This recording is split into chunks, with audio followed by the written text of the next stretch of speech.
Hi student, welcome to AI smart chemistry. AI smart chemistry में आपका स्वागत है। और आज हमारा बहुत ही प्यारा शानदार टॉपिक रहेगा एनसीईआरटी बुक्स का। और एनसीईआरटी बुक्स में मुख्य रूप से बहुत ही शानदार टॉपिक दिया हुआ है। पाठ का नाम है कार्बन और उसके यौगिक। कार्बन और उसके यौगिकों के बारे में हम आज यहाँ बारीकी से अध्ययन करेंगे। ठीक है, बहुत शानदार तरीके से हम इस पाठ को समझने का प्रयास करेंगे। और इस पाठ की जो शुरुआत है, अगर मैं 10th के लिए अगर इसकी बात करूं तो 10th क्लास के लिए ये जो पाठ है बहुत ही अहम अच्छे नंबर रखता है अपने आप में। 6 से 8 नंबर का यहाँ पर मैटर आता है। सीबीएसई के बच्चों के लिए भी बहुत ही अच्छा पाठ है ये, कार्बन और उसके यौगिक। ठीक है, हमने जो अब तक जो पढ़ा है विशेषकर कि कार्बन क्या है, कार्बन के गुणधर्म के बारे में हम यहाँ पर पढ़ेंगे। और यहाँ हम एक तत्व के रूप में कार्बन का भी अध्ययन करेंगे, जिसके लिए हमारे लिए ये बहुत ही ज्यादा इम्पोर्टेंट हो जाता है कि इसका तात्विक रूप क्या है और संयुक्त रूप का है क्या है। ठीक है, फिलहाल सुबह से आपने जिन क्रियाकलाप 4.1 की मैं बात करूं, सुबह से आपने जिन वस्तुओं का उपयोग करके उनका उपभोग किया हो, उन ऐसी 10 वस्तुओं की सूची बनाई। धातु से बनी वस्तुएं, कांच से बनी वस्तुएं, अन्य वस्तुएं। अगर हम सुबह से अगर इस क्रियाकलाप को करें तो फाइनल सी एक बात हमको निकल के आएगी कि हम अगर हमारी दैनिक जीवन में धातु से बनी हुई वस्तुओं का सुबह हम ब्रश कर रहे हैं, तो ब्रश करने के लिए हम मुख्य रूप से अगर मैं ब्रश की बात करूं कि जो ब्रश है, हमारी ब्रश जो है वो ब्रश किससे बनी हुई है? प्लास्टिक से बनी हुई है। चलो भाई, इसके अलावा आप साबुन की बात करो, साबुन धातु नहीं है, लेकिन कांच या मिट्टी का भी नहीं बना हुआ है, साबुन भी हम यूज कर रहे हैं। ठीक है, हमने चाय पी है, हाँ चाय हम बिल्कुल धातु से बनी जो कप है उसमें पी सकते हैं। आगे दिनचर्या को बढ़ाएं आगे। आप कॉफी पेन जो भी आप लिख रहे हो उनको भी अगर हम बात करें तो भी आप कन्फर्मली देखोगे कि वो वस्तुएं भी प्लास्टिक की बनी हुई है। अगर मैं पेन की भी बात करूं तो वो भी पेन प्लास्टिक का बना हुआ है। ठीक है, जिस दर्पण को आप देखते हो वो कांच का बना हुआ है। जिस दर्पण में आप चेहरा देख रहे हो, ब्रश करते करते जो चेहरा देख रहे हो, चलो ये तो बहुत सारी सिंपल सी बात है। तो अंतिम स्तंभ में आने वाली वस्तुओं पर थोड़ा सा ध्यान दें। एक्टिविटीज यहाँ पर हम बात करें कि अंतिम में जो वस्तुएं आ रही हैं, ब्रश हुई, साबुन हुआ, प्लास्टिक हुआ, ओके, ठीक, जो भी हम चीजें यूज में ले रहे हैं, उन वस्तुओं में अधिकांश से जो यौगिक हैं वो कार्बन के बने हुए हैं। किसके बने हुए हैं? कार्बन के बने हुए हैं। बहुत ही सिंपल सा व्यूज है यहाँ पर कि ये जो यौगिक हैं वो कार्बन के बने हुए हैं, कार्बन के बने हुए यौगिक है। अगर हम देखें ऑल ओवर द वर्ल्ड तो 80 से 90% जो वस्तुएं हैं वो कार्बन के यौगिकों की बनी हुई हैं, जिनका हम सुबह से लेके शाम तक, ठीक है। तो इस बहुत ही प्यारा सा तत्व है कार्बन। और इस कार्बन की अगर मैं बात करूं, आपकी जो सूची है उसमें भोजन से संबंधित कपड़े, दवाएं, पुस्तकें आदि अनेक बहुत सारे तत्व आएंगे। और ये जो बने हुए हैं ये सभी कार्बन के यौगिक हैं। तो क्यों नहीं, कार्बन का बहुत अच्छा योगदान है। ठीक है, सजीव संरचनाओं की बात करूं तो वो सजीव की जो संरचनाएं हैं, अगर मैं करूं हमारे नाखूनों की भी बात करूं तो नाखून भी किससे बने हुए हैं? ये भी एक कार्बन के कंपाउंड से। भूपर्पटी और वायुमंडल में ये अत्यंत कम मात्रा में उपस्थित है भाई, ज्यादा ज्यादा बड़ी मात्रा नहीं है। ठीक है, क्योंकि भूपर्पटी में जो कार्बन मिल रहा है वो कार्बोनेट के रूप में मिल रहा है, हाइड्रोजन कार्बोनेट के रूप में मिल रहा है। ठीक है, और खनिजों के रूप में ये केवल 0.2% मिल रहा है भाई। बच्चे ध्यान दें, रीट वाले बच्चे जो तैयारी कर रहे हैं टीचर्स बनने के लिए, उनके लिए एनसीईआरटी की किताबें बहुत ही ज्यादा अहम रोल रखती हैं। आप बिल्कुल दिमाग में रखें कि भूपर्पटी में मिलने वाली जो मात्रा है वो कार्बन 2% है, और वायुमंडल में जो कार्बन डाइऑक्साइड के रूप में मिल रही है वो थोड़ी सी ज्यादा है। कितनी परसेंट है वो? 0.03%। ये दोनों चीजों पर आप डाटा याद रखें। दोनों डाटाओं से संबंधित प्रश्न पूछा जा सकता है। और इतनी अल्प मात्रा में होने के भी कारण कार्बन का बहुत ज्यादा अत्यधिक महत्व है। और इस अध्याय में हम इन्हीं चीजों के बारे में अध्ययन करेंगे। बहुत ही शानदार टॉपिक है, बहुत ही अच्छा टॉपिक है, बहुत ही प्यारा टॉपिक है। ठीक है, let's start about the main concept about the carbon. Carbon में आबंधन, और आबंधन की बात करूं तो आबंधन इसमें मिलता है सह संयोजी। ठीक है, आयनिक नहीं है, सह संयोजी आबंध है। कौन सा आबंध है, बिल्कुल दिमाग में रखोगे, सह संयोजी। और सह संयोजी आबंध होता क्या है, ऐसा ऐसा आबंध जिसमें जो दो परमाणु होते हैं, जो दो परमाणु होते हैं वो आपस में साझेदारी करते हैं। ठीक है, साझेदारी कर रहे हैं, वो पार्टनरशिप कर रहे हैं भाई। पार्टनर, दोनों पार्टनर हैं और दोनों दो परमाणुओं के बीच में, दोनों नहीं, दो से अधिक भी हो सकते हैं परमाणु। जब परमाणु आपस में अणु मिलकर बना रहे हैं तो उस कंडीशंस में क्या हो रहा है कि दो परमाणुओं का जो आकर्षण होता है उसको ही बॉन्ड कहते हैं, आबंधन कहते हैं, बॉन्डिंग कहते हैं। ठीक है, और बॉन्डिंग का मतलब है दो परमाणु पास पास आ रहे हैं। माना कि हाइड्रोजन का एक परमाणु और दूसरा हाइड्रोजन का परमाणु, जो दोनों आपस में आसपास आ रहे हैं, वो आकर्षण जो है उसको ही बॉन्ड कहते हैं। और ऐसा बॉन्ड जो पार्टनरशिप से बना हो। ठीक है, पार्टनरशिप का मतलब है कि मैंने अगर कोई बिजनेस स्टार्ट किया है तो अगर मैंने 1,000 रुपए लगाए हैं तो मेरे पार्टनर को भी कितने लगाने हैं, कितने लगाने हैं, 1,000। अगर मैंने 2,000 लगाए तो उनको भी कितने लगाने हैं, 2,000। 5,000 तो 5,000। ठीक है, तो कार्बन में जो आबंधन मिलेगा वो सह संयोजी आबंधन मिलेगा। ठीक है, आयनिक यौगिकों के बारे में हमने सीख चुके हैं कि उनका क्वथनांक और गलनांक कुछ होता है। ये बिल्कुल दिमाग में रख लें कि सहसंयोजी आबंध वाले जो यौगिक है, ठीक है, वो उनका क्वथनांक और जो गलनांक है वो उच्च रहेगा। अगली बात, आयनिक यौगिकों की बात वापस आ गई है कि ये विलयन में मुख्य रूप से विद्युत का चालन करते हैं। कौन से यौगिक, आयनिक यौगिक। ठीक है, तो सह संयोजक यौगिक जो है वो भैया बिल्कुल नहीं करते, केवल केवल एक अपवाद है, ओनली एक अपवाद है जो विद्युत का चालन करेगा, जो कार्बन का रूप है। और कार्बन का जो रूप है उसका नाम है ग्रेफाइट। बिल्कुल दिमाग में सेट कर लेना इस बात को। आगे देखें कि कार्बनिक जो यौगिक हैं, आयनिक यौगिकों में आबंधन की प्रकृति गुणधर्म के आधार पर है।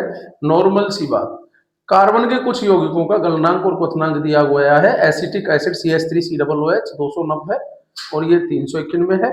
ठीक है, तो अधिकांश कार्बनिक यौगिक जो है वो अच्छे चालक नहीं होते। ठीक है, ध्यान रखना, केवल केवल अगर कोई अपवाद स्वरूप अगर मैं बात करूं कि अगर कोई अपवाद है तो वो कार्बन के यौगिक का जो चालक है विद्युत का, उसका नाम है ग्रेफाइट। बोलो क्या नाम है, ग्रेफाइट। ठीक है, आगे देखें कि आयनिक यौगिकों के क्वथनांक और गलनांक में काफी कम अंतर इनमें मिलता है और इनके बीच में प्रबल आकर्षण बल नहीं है। ठीक है, सह संयोजक जो आकर्षण बल है वो ज्यादा प्रबल नहीं होता है और अधिकांश विद्युत के ये कुचालक होते हैं। इस निष्कर्ष पर हम इनके आबंधन में आयन की उत्पत्ति भी नहीं होती। कक्षा 9 में हमने बहुत सारी चीजों को सीखा है, संयोजन क्षमता को सीखा है, वैलेंसी को सीखा है, इलेक्ट्रॉन की संख्या, इनकी निर्भरता के आधार पर इनके इलेक्ट्रॉनिक विन्यास के बारे में अगर हम बात करें तो कार्बन का जो इलेक्ट्रॉनिक विन्यास है वो कार्बन का इलेक्ट्रॉनिक विन्यास मुख्य रूप से 1s2 2s2 और 2p2 होता है। और 2p2 यानी कि कार्बन का जो परमाणु क्रमांक है, परमाणु जो क्रमांक है वो है इसका 6। कितना है, 6। अगर मैं बात करूं hydrogen, helium, lithium, beryllium, boron, तो 6वें नंबर पे कौन आएगा भैया, कार्बन आएगा। और कार्बन का प्रतीक क्या रहेगा, कार्बन का जो प्रतीक रहेगा, परमाणु संख्या इसकी कितनी है, 6 है। अब इसके संयोजकता कोष में इलेक्ट्रॉन कितने हैं, हमने कक्षा 9 में सीखा है कि जो इसके जो संयोजकता कोष है उसमें जो इलेक्ट्रॉन्स की जो संख्या मिलेगी वो मिलेगी संख्या 4। जैसे देखें कार्बन का चिन्ह, पहली कक्षा 2 इलेक्ट्रॉन आते हैं कक्षा 9 के अनुसार। अगली कक्षा की बात करूं तो यहां पर 1 2 3 और 4 इलेक्ट्रॉन्स यहां पर हो गए भी। ठीक है, तो बाहर का जो कोष है उसको ही संयोजी कोष कहा जाता है। संयोजी कोष या बैलेंस जो सेल है उसको ही संयोजी कोष कहा जाएगा। और संयोजी जो कोष है उसमें जो इलेक्ट्रॉन्स की संख्या मिलेगी वो 4 इलेक्ट्रॉन्स यहाँ पर देखने को मिल रहे हैं। 2 भीतर के इलेक्ट्रॉन है जिनको कोर इलेक्ट्रॉन्स कहेंगे। ठीक है। आगे देखें, बाहरी कोश को पूरी तरह से भर देने अर्थात उत्कर्ण गैस विन्यास करने के लिए इसकी अभिक्रियाशीलता को समझा सकते हैं। यानी कि अब ये अपना अष्टक पूर्ण करेगा, क्या पूर्ण करेगा? अष्टक पूर्ण करेगा भाई। और अष्टक जो पूर्ण करेगा तो उसके लिए इसको इलेक्ट्रॉन्स कितने चाहिए भाई? 8 इलेक्ट्रॉन चाहिए इसको। अब इसके पास में कितने इलेक्ट्रॉन है? 4। तो ये 4 इलेक्ट्रॉन्स लेके शेयरिंग करेगा, इसलिए इसकी जो वैलेंसी रहेगी वो कितनी रहेगी? 4 रहेगी। कितनी रहेगी? 4 रहेगी। बिल्कुल दिमाग में सेट कर ले इन बात को कि कार्बन की जो संयोजकता है, क्रमांक कितना है? 6। ठीक है। अगर ये बाहर वाले तत्व से बाहरी कोश से इलेक्ट्रॉन प्राप्त करके हास करके प्राप्त करना चाहे भाई, या तो ये देगा तो इसके पास ये 2 इलेक्ट्रॉन बच जाएंगे। अब 2 इलेक्ट्रॉन बच के तो भी उसने उत्कृष्ट गैस का यानी स्थायी हो गया। और अगर 4 इलेक्ट्रॉन्स ले किसी से, तो इस कारण कुल मिला के कि जो ये 4 इलेक्ट्रॉन्स हैं, ठीक है, 4 इलेक्ट्रॉन्स को प्राप्त करने या खोने की आवश्यकता होगी। ठीक है। और इन्हें इलेक्ट्रॉनों को खोना या प्राप्त करना हो तो यह 4 इलेक्ट्रॉन्स C4- ऋण आयन बना सकते हैं। लेकिन 6 प्रोटॉन नाभिक के लिए 10 इलेक्ट्रॉन अर्थात 4 अतिरिक्त इलेक्ट्रॉन धारण करना बहुत ही मुश्किल हो जाता है। ठीक है। अब ये इलेक्ट्रॉन खो करके C+4 आयन भी ये बना सकता है। लेकिन 4 इलेक्ट्रॉन को खोकर जो 6 प्रोटॉन वाले नाभिक में से 2 इलेक्ट्रॉन्स का जो कार्बन धनायन बनने के लिए अत्यधिक ऊर्जा की बहुत ज्यादा आवश्यकता पड़ेगी। ध्यान रखना, जो भैया लीट की तैयारी कर रहे हैं और एनसीईआरटी में अब तक मेरा चैनल बुक नहीं किया, वो बिल्कुल बुक कर ले। एक एक पार्ट्स को, एक एक लाइन को मैं आपको किताब के रूप में एनसीईआरटी को यहाँ पर दे रहा हूँ। ठीक है। क्योंकि एनसीईआरटी बुक्स आप खुद बताओ कि खुद में कितना काबिल नंबरों को ध्यान रखते हैं। कक्षा 10 के लिए बच्चों के लिए तो है ही है, लेकिन कॉम्पिटिशन्स के लिए बहुत ज्यादा उपयोगी है। ठीक है। इसकी जो अभिक्रियाशीलता है, रिएक्टिविटी की अगर मैं बात करूं तो इलेक्ट्रॉन को लेकर, इलेक्ट्रॉन्स को देकर ये अपना मुख्य रूप से या तो 4 इलेक्ट्रॉन्स हो सकता है या ये 4 इलेक्ट्रॉन्स ले सकता है, यानी स्थायी विन्यास प्राप्त करना है इसको। ठीक है। तो कार्बन अपने अन्य परमाणु या अन्य यौगिकों के परमाणुओं के साथ में संयोजकता जो इलेक्ट्रॉन की साझेदारी करके इस समस्या को सुलझा लेता है। ठीक है। तो संयोजकता इलेक्ट्रॉन्स कितने हैं भैया जी? 4। अब ये क्या करेगा? पार्टनरशिप करेगा, और पार्टनरशिप में यानी कि साझेदारी करेगा, और साझेदारी से ये अपनी समस्या को सुलझा लेता है। इसलिए ही इसकी जो संयोजकता है वो कितनी रहेगी? 4 रहेगी भाई। ओके। केवल कार्बन ही नहीं, अनेक ऐसे भी तत्व हैं जो इलेक्ट्रॉन से साझेदारियों से अणुओं का निर्माण करेंगे, और जितने इलेक्ट्रॉन की साझेदारी होगी, ठीक है, कितने की होगी? माना कि जितने उसके वैलेंस सेल में है। वैलेंस सेल में कितने मौजूद हैं? बाहरी कोश में इलेक्ट्रॉन होते हैं। इसके फलस्वरूप दोनों परमाणु उत्कृष्ट गैस, मैंने बात की थी नोबल गैस, हर कोई स्थायी रहना चाह रहा है।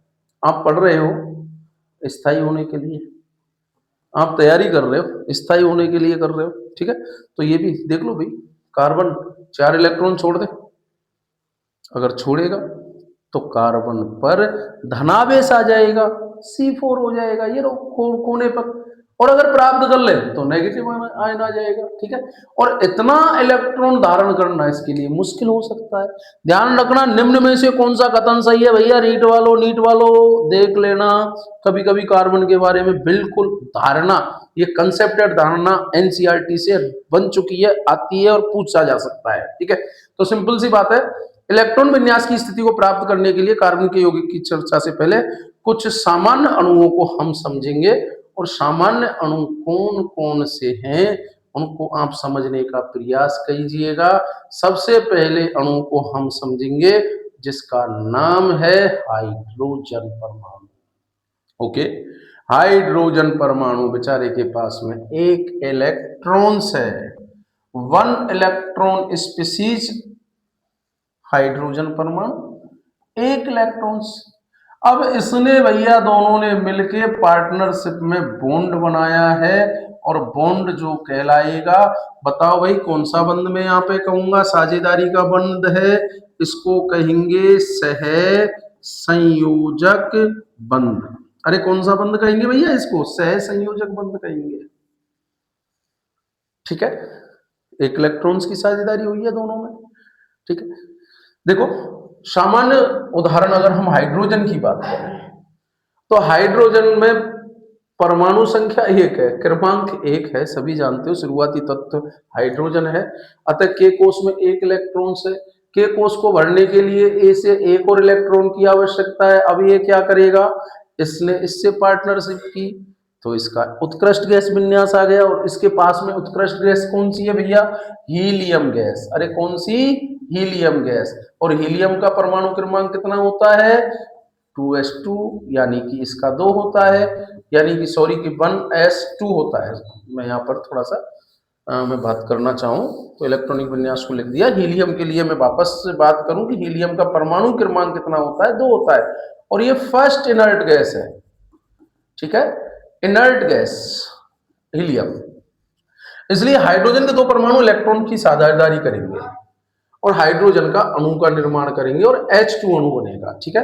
तो हाइड्रोजन का जो प्रत्येक अणु है वो अपने निकटतम उत्कृष्ट गैस, और निकटतम उत्कृष्ट गैस की क्या नाम है भैया, हीलियम। देखो हीलियम गैस आ गई, हीलियम के इलेक्ट्रॉनिक विन्यास को ये प्राप्त करता है, जिसके के कोष में 2 इलेक्ट्रॉन होते हैं। संयोजकता इलेक्ट्रॉन दर्शाने के लिए हम बिंदुओं अथवा उनका क्रॉस संरचना का भी उपयोग कर सकते हैं। देखो यहाँ दिया हुआ है, दोनों इलेक्ट्रॉनों की साझेदारी से। अब यहाँ पर जो संपर्क बना, ये जो X है, ये X इलेक्ट्रॉन को दर्शा रहा है, इलेक्ट्रॉन की साझेदारी हो रही है और हाइड्रोजन का एक इलेक्ट्रॉन बन रहा है। तो हाइड्रोजन के 2 परमाणुओं के बीच में एकल बंध, बिल्कुल आराम से बारीकी से देख लो, सोच समझ के देख लो, ठीक है। तो ये जो बंध बना, इस बंध को कौन सा बंध कहेंगे, सह संयोजक बंध कहेंगे। इलेक्ट्रॉन की सहभागी युग्म हाइड्रोजन के 2 परमाणुओं के बीच में सह संयोजी का एक आबंध बनाते हैं और इस आबंध को 2 परमाणुओं के बीच में एक रेखा के द्वारा भी व्यक्त किया गया है, चित्र दर्शाया गया है अच्छे ढंग से, ठीक है। चित्र बिल्कुल दर्शाया गया है, आप एक बार पुनः देख सकते हो।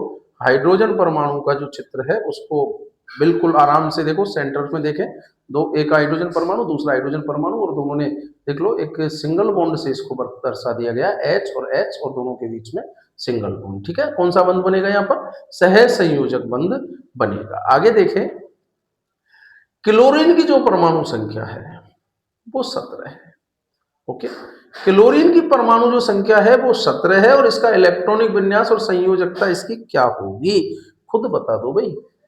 अगर मैं क्लोरीन अणु की बात करूं, अगर क्लोरीन की मैं बात करूं तो क्लोरीन के लिए अगर हम बात करें, क्लोरीन का परमाणु क्रमांक है 17, पहले कोष में 2 इलेक्ट्रॉन, दूसरे कोष में 8 इलेक्ट्रॉन है और 7, ठीक। तो यानी इसके बाह्यतम कोष में 1 इलेक्ट्रॉन की कमी है अष्टक पूर्ण करने के लिए, और 1 इलेक्ट्रॉन की जो कमी है, अब ये क्या काम करेगी कि दूसरे क्लोरीन के साथ में ये उसी प्रकार का काम करेगी कि 1 इलेक्ट्रॉन से ये देगा और 1 इलेक्ट्रॉन ये इससे लेगा, यानी कि इसके दोनों के बीच में जो बंध बनेगा वो हाइड्रोजन की तरह ही बंध बनेगा, ठीक है। और ये जो बंध बनेगा वो कौन सा बंध बनेगा, सह संयोजक बंध। कौन सा बंध, सह संयोजक बंध बनेगा यहाँ पर, ठीक है। ऑक्सीजन के 2 परमाणुओं का बनना, ओके। तो कहा आप इस अणु की बिंदु संरचना बना सकते हैं, बिल्कुल याद रखिए, केवल संयोजकता को चित्रित करने की आवश्यकता होती है। ऑक्सीजन के 2 परमाणुओं के बीच में द्विआबंध का बनना दिखाई देता है। ऐसा इसलिए होता है कि ऑक्सीजन का जो एल कोष है, ठीक है, के बाद में कोष जो आएगा वो कौन सा कोष आएगा भाई, वो कोष आएगा अपना एल कोष, ठीक है। कौन सा कोष आएगा, एल कोष आएगा के बाद में। अगर मैं बाद में बात करें, ऑक्सीजन के लिए बात करें, तो ऑक्सीजन के अगर परमाणु को हम देखें तो ऑक्सीजन का परमाणु देखें, ऑक्सीजन का जो परमाणु है, इस परमाणु को अगर हम देखें, ऑक्सीजन का परमाणु क्रमांक कितना है, परमाणु क्रमांक, क्रम कौन से पाता है भैया, कार्बन 6 पे आ रहा है, तो ऑक्सीजन कितने पे आएगा भाई, 7 पे, नाइट्रोजन 8 पर आ जाएगा। परमाणु क्रमांक कितना है, 8, ठीक है। पहले कोष में 2 इलेक्ट्रॉन, बाहर के कोष में 6 इलेक्ट्रॉन। अब मुझे बताओ भाई, बाहर के कोष में ये 2 4 6, 2 4 6। अब इसको अष्टक पूर्ण करने के लिए कितने इलेक्ट्रॉन्स की आवश्यकता है, 2 की। अरे 2 और 8 हो गया तो आ गया उत्कृष्ट गैस का विन्यास, ठीक है। उत्कृष्ट जो गैस रहेगी, इनर्ट गैस रहेगी, उसका नाम होगा नियोन, जो कि 10 नंबर पर आती है। तो 2 और 8। अब इसको अपना अष्टक पूर्ण करने के लिए 2 की आवश्यकता है, तो ये 2 इलेक्ट्रॉन पड़ोसी से साझेदारी करेगा, ये इससे साझेदारी करेगा, और दोनों के बीच में जो बॉन्ड बनेगा वो डबल बॉन्ड बनेगा। दिख रहा है आपको? और ओ के बीच में कैसा बंध बनेगा? डबल बॉन्ड बनेगा। सेम सहसंयोजक बंध है, सहसंयोजक बंध। देखो वही वाली बात लिखी होगी, ऑक्सीजन के 2 परमाणुओं के बीच में 2 आबंध दिखाई देते हैं, क्योंकि ऑक्सीजन के परमाणु के एल कोष में 6 इलेक्ट्रॉन होते हैं, ऑक्सीजन की परमाणु संख्या 8 है। मैंने अभी समझाया आपको, ठीक है। और इसको पूरा करने के लिए, किसको पूरा करने के लिए? अष्टक पूरा करने के लिए, देखो दिख रहा है, अष्टक पूरा करने के लिए उसे 2 इलेक्ट्रॉन की और आवश्यकता है। अतः ऑक्सीजन का प्रत्येक परमाणु ऑक्सीजन के अनुपरमाणुओं के साथ में 2 इलेक्ट्रॉन की साझेदारी करेगा, जैसे अभी मैंने चित्र में आपको दिखाया है, ठीक है। आगे के लिए देखें, ऑक्सीजन के प्रत्येक परमाणु के द्वारा प्रदान किए गए 2 इलेक्ट्रॉन की 2 सहभागी युग्म प्राप्त होते हैं, और इन 2 परमाणुओं के बीच में द्विआबंध बनता है। तो देख लें एक बार, ठीक है। अब बेटा नाइट्रोजन की बात करें, ठीक है। आप जल के अणु को भी चित्रित कर सकते हैं, जिसमें ऑक्सीजन और एक परमाणु हाइड्रोजन के 2 परमाणुओं के बीच में आबंध की प्रकृति को भी दर्शाया गया है। इस अणु में एक आबंध है अथवा द्विआबंध है। देखो यहां हमसे ही प्रश्न किया है एनसीईआरटी की बुक्स ने, तो इसको हम देखें कि जल का अणु क्या होता है बेटा? जल का सूत्र क्या होता है? H2, ठीक है। यहां पर हम देखें ऑक्सीजन, वही ऑक्सीजन के पास में कितने इलेक्ट्रॉन्स हैं बाह्यतम कोश में? बोलो भाई, कितने इलेक्ट्रॉन्स हैं? वही जो भी देखे, कितने हैं? 6। अब इससे जुड़ा कौन? हाइड्रोजन, और दूसरा हाइड्रोजन। जुड़ा कि नहीं जुड़ा भाई? यानी एक इलेक्ट्रॉन्स तो ये गया हाइड्रोजन से जोड़ने के लिए, एक यहां से गया, यानी कितने इलेक्ट्रॉन की साझेदारी रह गई? 2 इलेक्ट्रॉन्स की साझेदारी हो गई, ठीक है। हाँ, थोड़ी सी 11वीं और 12वीं की बात हो जाएगी, जब अगर मैं बाकी के 4 इलेक्ट्रॉन्स को यहाँ पर देखो, तो इनको लोन पेयर कहते हैं। जब मैं मेरी क्लास 11th में होगी, वेस्पर्ट सिद्धांत समझाएंगे, जब इनका महत्व समझेंगे कि इन 4 इलेक्ट्रॉनों का हुआ क्या। ओके, तो 10th के लिए 10th लेवल पर केवल इतना ही दिया गया है। हमने जल का अणु चित्रित कर लिया है, ऑक्सीजन के 1 परमाणु और हाइड्रोजन के 2 परमाणुओं के बीच में आबंधन की प्रकृति बता दी। तो बताओ भाई, अणु में एक आबंध है या द्विआबंध है? बता दो भाई, ये पूरा जल का अणु है। अब मुझे खुद बताओ, अणु में एकल बंध है या डबल बॉन्ड है? अरे बिल्कुल सिंगल बॉन्ड बने हैं, और सिंगल बॉन्ड बने किसके साथ में है? हाइड्रोजन के साथ में। और कितने सिंगल बॉन्ड हैं? उनकी संख्या है 2। ओके, नाइट्रोजन के 2 परमाणु में आबंध कैसे रहेगा? अब सुन लो भैया, ऑक्सीजन से थोड़ा सा आगे बढ़े। नाइट्रोजन परमाणु जो क्रमांक है ऑक्सीजन से पहले आता है, परमाणु क्रमांक इसका 7 होता है, ठीक है। और बाह्यतम कोश में इलेक्ट्रॉन्स की जो संख्या रहेगी वो 5 रहेगी, 1 2 3 4 5, ठीक है। अब इसको अष्टक पूर्ण करने के लिए कितने इलेक्ट्रॉन की आवश्यकता है? 8 पूरे करना है तो इसको चाहिए 3। तो ये कितने इलेक्ट्रॉनों की शेयरिंग करेगा? 1 2 और 3। अरे इधर से ये भी तो भैया 1 2 3 की शेयरिंग कर रहा है। कितने इलेक्ट्रॉन्स की शेयरिंग हो गई? 3 और 3 की, ठीक है। तो इलेक्ट्रॉनिक विन्यास एवं संयोजन क्षमता क्या है? तो भैया इलेक्ट्रॉनिक विन्यास इसका अगर मैं बात करूं तो 1s2 2s2 और 2p, बोलो भैया 2 3 रहेगा। यानी बाह्यतम कोश में इलेक्ट्रॉन्स कितने रहेंगे? कक्षा 10 की लेवल पर मैं बात करूं तो अंदर के कोश में 2 इलेक्ट्रॉन, बाहर के कोश में 5 इलेक्ट्रॉन। अब इसको अष्टक पूर्ण करने के लिए कितने इलेक्ट्रॉन चाहिए? 3 चाहिए भाई। तो 3 चाहिए, तो ये कितने सहसंयोजी बंध के साथ में बनाने का प्रयास करेगा अष्टक पूर्ण के हिसाब से? तो इसको 3 इलेक्ट्रॉन्स की आवश्यकता होगी शेयरिंग के लिए। तो 3 इलेक्ट्रॉन लेगा और देगा, यही काम हो रहा है, ठीक है। तो बात करें यहाँ पर अष्टक प्राप्त करने के लिए नाइट्रोजन के एक अणु को नाइट्रोजन के 3 इलेक्ट्रॉन देता है। कितने इलेक्ट्रॉन्स देता है भैया? 3 इलेक्ट्रॉन्स, ठीक है।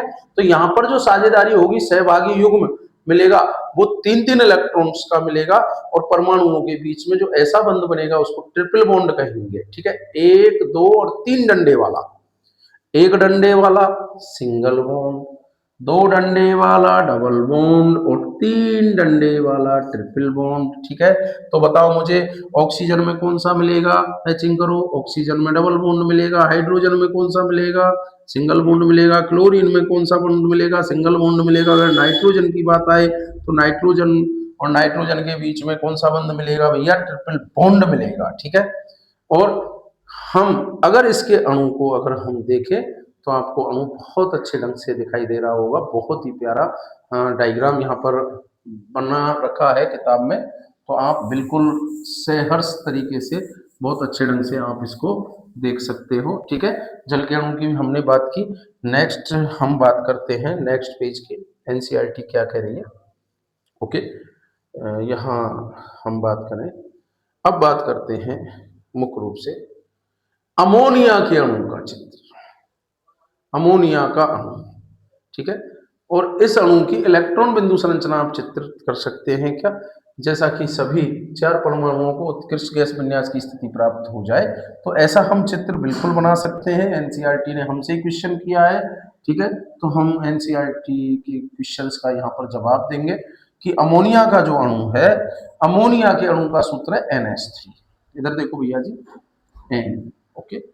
एक इलेक्ट्रॉन, दो इलेक्ट्रॉन, तीन इलेक्ट्रॉन, चार इलेक्ट्रॉन, पांच इलेक्ट्रॉन। अब मुझे बताओ हाइड्रोजन जोड़ने हैं, कितने हाइड्रोजन जोड़ने हैं, तीन हाइड्रोजन यहाँ पर जोड़ने हैं। तो भैया चलो भैया एक हाइड्रोजन यहाँ जोड़े, इससे इसका क्रॉस करवा दें, ठीक है। एक यहाँ पर ले लिया भैया जी ये हाइड्रोजन, एक इलेक्ट्रॉन का एक इलेक्ट्रॉन से साझेदारी, एक और जोड़ दो भाई, कैसे भी कहीं भी जोड़ सकते हो, अभी कोई स्टीरियो केमिस्ट्री का काम नहीं है। तो हम अगर NH3 की बात करें एक अच्छे ढंग से अगर हम बनाएं तो देखो H H H, और यहाँ पर एक लोन पेयर मिलेगा, जो मैंने बात करी कि ये लोन पेयर पर ज्यादा दिमाग लगाने की जरूरत नहीं है 10th क्लास के लिए।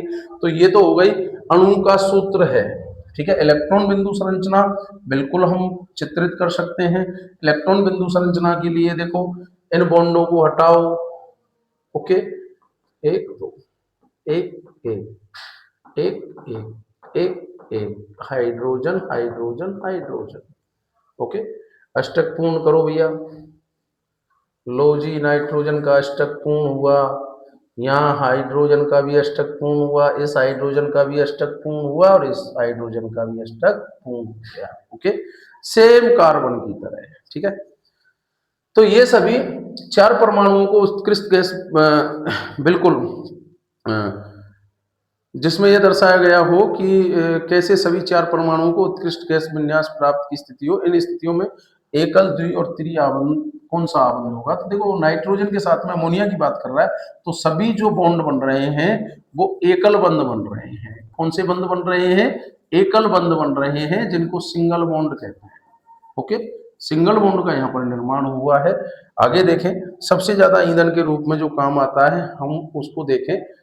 अब हम मैथेन को देखते हैं भाई, मैथेन पे आगे ये दिख रहा है मैथेन, CH4 को मैथेन कहते हैं। दलदल में गैस जो निकलती है, दलदल, दलदल की जो गैस है, या इसको मार्स गैस भी कहते हैं, कुछ इसके देसी नाम है, ओके। मैथेन को देखते हैं, ये कार्बन का यौगिक है, बिल्कुल सब कार्बन का यौगिक है, क्योंकि इसका CH4 सूत्र होता है, ओके। मैथेन का सूत्र क्या है, CH4। ईंधन के रूप में मैथेन का अधिकाधिक उपयोग हो रहा है और यह बायोगैस, अरे गोबर गैस और CNG का मुख्य घटक है। ध्यान रखना, जो भी नेचुरल गैस है, अगर मैं प्राकृतिक गैस की बात करूं तो प्राकृतिक गैस में अगर कोई कार्बनिक यौगिक मिल रहा है, ध्यान रखना SET के पेपर में बहुत अच्छे प्रश्न आते हैं यहाँ से कॉम्पिटिशन लेवल के लिए। प्राकृतिक गैस में अगर कोई तत्व मिल रहा है तो वो कौन सा है, CH4 है, ठीक है। तो मैथेन का सूत्र CH4 है, ठीक है। कार्बन का सबसे सरलतम यौगिक है ये, जैसा कि आप जानते हैं हाइड्रोजन की संयोजकता एक है, कार्बन की संयोजकता कितनी है, 4, 4 4 4, 4 संयोजकता है। तो 4 संयोजकता इलेक्ट्रॉन्स होते हैं उत्कृष्ट गैस विन्यास के लिए। बताओ यार, कार्बन को 4 हाइड्रोजन की आवश्यकता पड़ेगी ना, 4 हाइड्रोजन एक एक इलेक्ट्रॉन्स देंगे अपना, इसके पास 4 इलेक्ट्रॉन नहीं है, 8 हो ही जाएंगे भैया, 8 से अष्टक पूर्ण हो जाएगा, ठीक है। तो इस प्रकार के परमाणुओं के बीच में एक युग्म की जो साझेदारी से जो बॉन्ड बनता है उसको कहा जाता है सह संयोजक बंध। बिल्कुल दिमाग में सेट कर लें इस प्रकार, ठीक है। इस प्रकार दो परमाणुओं के बीच इलेक्ट्रॉन युग्म की साझेदारी के द्वारा, ठीक है, युग्म बन गया भाई, एक ने एक इलेक्ट्रॉन दिया, एक ने एक इलेक्ट्रॉन दिया, तो ये युग्म तो बन गया, जोड़ा तो बन गया। और उसकी साझेदारी से बनने वाला जो बंध होगा उसको सहसंयोजी आबंध कहते हैं। अणुओं के भीतर तो प्रबल आबंधन होता है, लेकिन अंतरा अणु जो बल होता है वो दुर्बल होता है। अणु के भीतर अंदर माना कि एक जल का अणु, और ये भैया दूसरा जल का अणु, ये तीसरा जल का अणु। अब मुझे एक चीज बताओ, एक गिलास पानी में, एक गिलास में पानी ले रहा हूं तो उसमें कितने सारे अणु होंगे? बहुत सारे अणु होंगे। उनके बीच में जो आकर्षण गुण मिलेगा वो दुर्बल रहेगा, और यहाँ पर हाइड्रोजन बंध मिलेगा, जिसे हम आगे की क्लासों में पढ़ेंगे, ठीक है। तो अणु अणु के बीच में अंतर अणु, एक अणु और दूसरे अणु के बीच में ये बल तो दुर्बल रहेगा भाई, लेकिन उससे ज्यादा प्रबल अणुओं के भीतर मिलेगा। देखो कार्बन और हाइड्रोजन के बीच में जो बन रहा है ये प्रबल बंध है, ठीक है। और इसके फलस्वरूप इनके क्वथनांक और गलनांक जो है वो कम होते हैं, क्योंकि परमाणुओं के बीच इलेक्ट्रॉन की साझेदारी होती है और आवेशित कण बनते हैं। सामान्यतः ऐसे सहसंयोजी यौगिक विद्युत के कैसे होते हैं? कुचालक होते हैं। कैसे होते हैं भैया जी? कुचालक होते हैं। ओके, अब बात करेंगे हम कार्बन के अपर रूपों की। और कार्बन के जो अपर रूप हैं वो मुख्य रूप से, अपर रूप का मतलब होता है कि कार्बन तत्व विभिन्न भौतिक रूपों में मिलता है। कौन कौन से रूपों में? विविध रूपों में ये मिलता है। हीरा, ग्रेफाइट दोनों ही कार्बन के परमाणुओं से बने हुए हैं। इसके वैसे मुख्य अगर देखें क्रिस्टलीय और अक्रिस्टलीय अपर रूप होते हैं।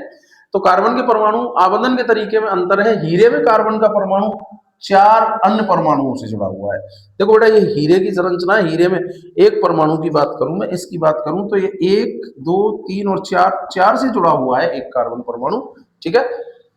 और एक त्रिआयामी संरचना बनती है भाई, ये बन गई भाई हीरे की संरचना है। ये हीरे की संरचना, हीरा कठोर होता है, ठीक है।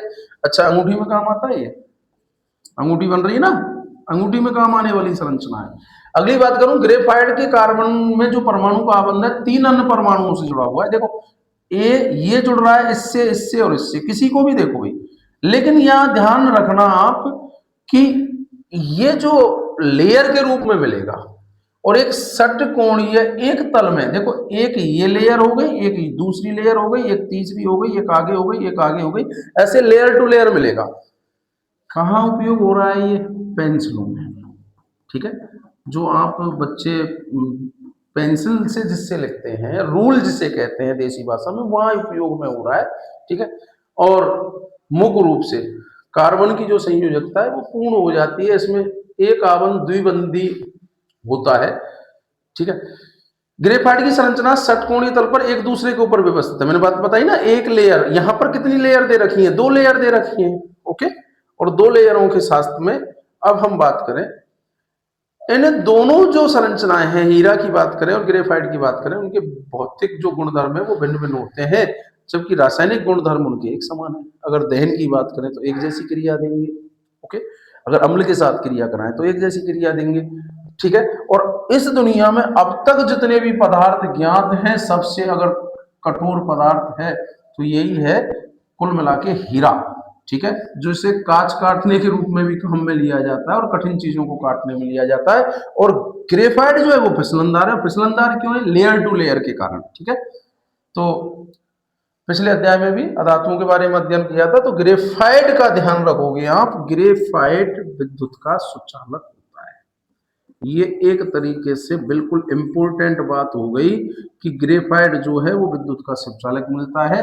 यहां पर परतों में मुक्त इलेक्ट्रॉन मिलता है भाई। संयोजकता देखो, कार्बन की एक संयोजकता जो है, 4 संयोजकता में से 3 तो बनी हुई है। देखो 3 बन रही, 1 2 3 1 2 3। देखो इससे कार्बन को देखें 1 2 3, लेकिन चौथी जो संयोजकता है वो खाली है, ठीक है। तो ये थोड़ी सी बात हुई सहसंयोजक बंध के बारे में। आगे की वीडियो में मैं पूरी क्लास को शूट आउट बैट्स के रूप में डालूंगा। तो नेक्स्ट आप टू बी कंटिन्यू रहें। काफ़ी दिनों बाद मैंने क्लास डाली है।